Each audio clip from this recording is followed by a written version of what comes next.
In this video, we'll be discussing section 4.6 from chapter 4 of S1, and we'll be continuing a discussion condition of probabilities. Now, at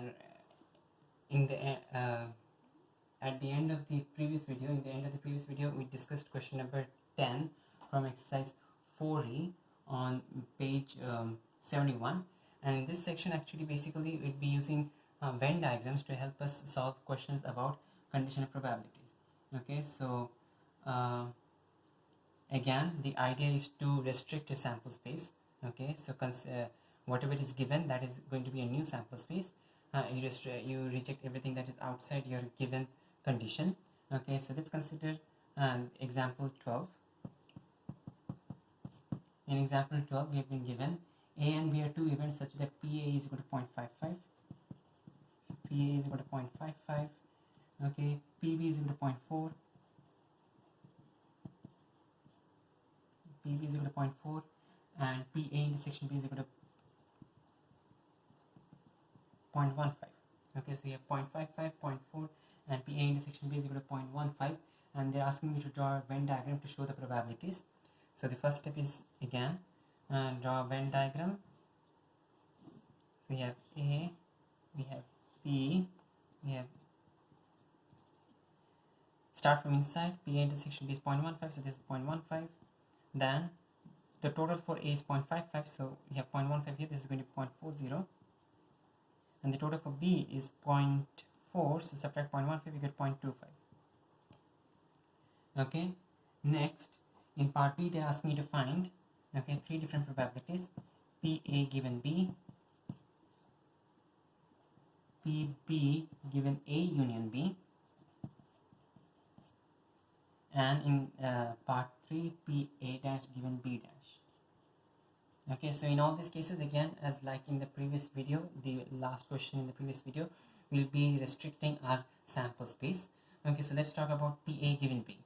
Here, B is given, in other words, B has taken place. We need to find the new probability for A. Okay, so if B has taken place, it's going to be just the two values inside.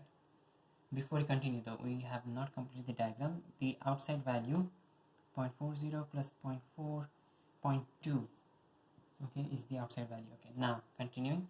Okay, PA given B is going to be such that B is done. B has already happened. So in that case, we just have these two values, 0.25 and 0.15. Now out of that, we need to find out A. Okay, so 0.25 is not belonging to A. 0.15 does belong to A.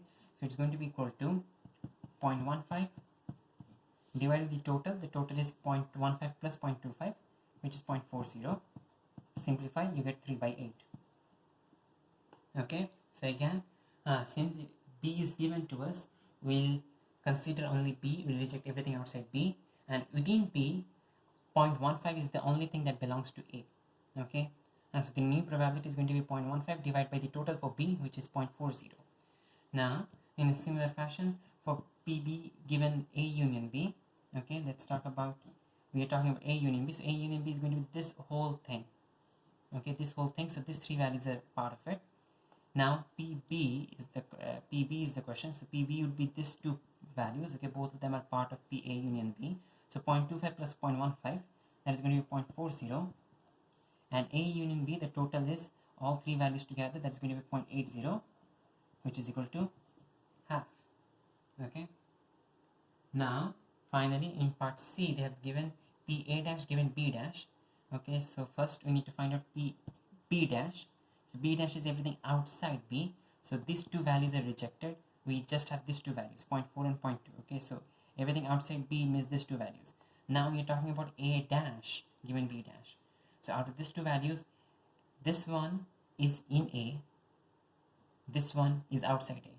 We need A dash, so that means the value that is outside A, that is 0.2. So it's going to be 0.2 divided by the total for B dash, that is 0.2 by 0.4, 0.2 plus 0.4, which is 0.6, and that is equal to 1 by 3 when you simplify this. Okay, again, just like we did in the question number 10 from exercise 4E in the previous video, here also we are doing the same thing. Whatever is given, consider that, reject everything outside it, and then calculate your new probability. Okay, now let's consider another example. In this example, we'll be having question number 12 from page number 74 from exercise 4F, excuse me, from exercise 4F, question number 12. Okay, from exercise 4F, question number 12 on page 74, we have been given a Venn diagram where, okay, in this Venn diagram,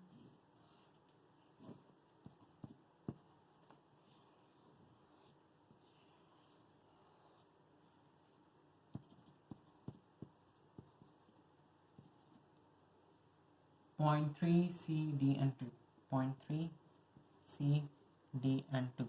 So this is our Venn diagram that is given. C and D are not given to us, and the question says that the Venn diagram shows the probabilities for events A and B, given that PA given B is equal to PA dash. Okay, so PA given B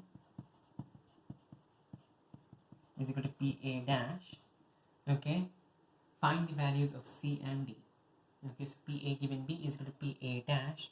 Find the values of C and D.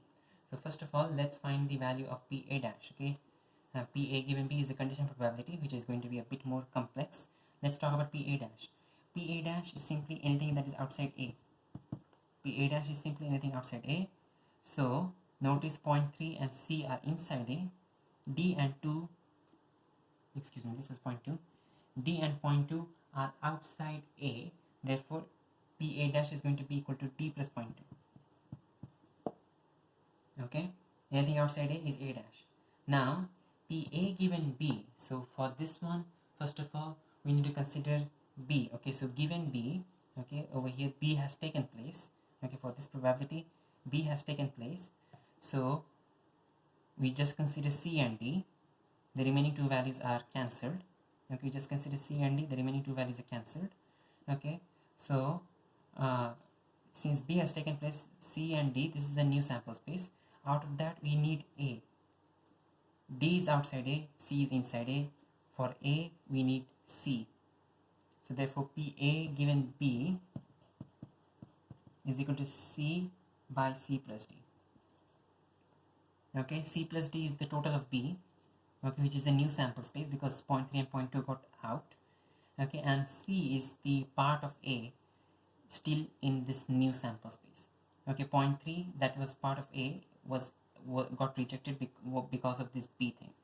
Okay, so we have C by C plus D. Now we have equation. Let's equate both of them. We get C by C plus D is equal to D plus 0.2. Simplify this, you get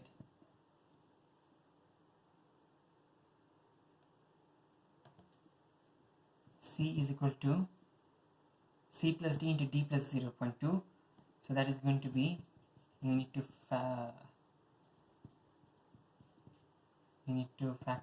expand it out. You get CD plus 0.2C, CD plus 0.2C plus D square plus 0.2D. Okay, so CD plus 0.2C plus D square plus 0.2D.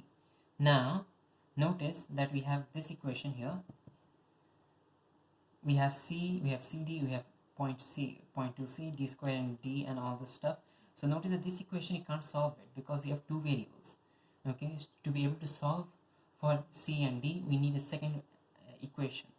Okay, and the second equation, okay, is not given to us over here explicitly in the question, but we know that the total probability should be 1, so you can easily construct an equation from there.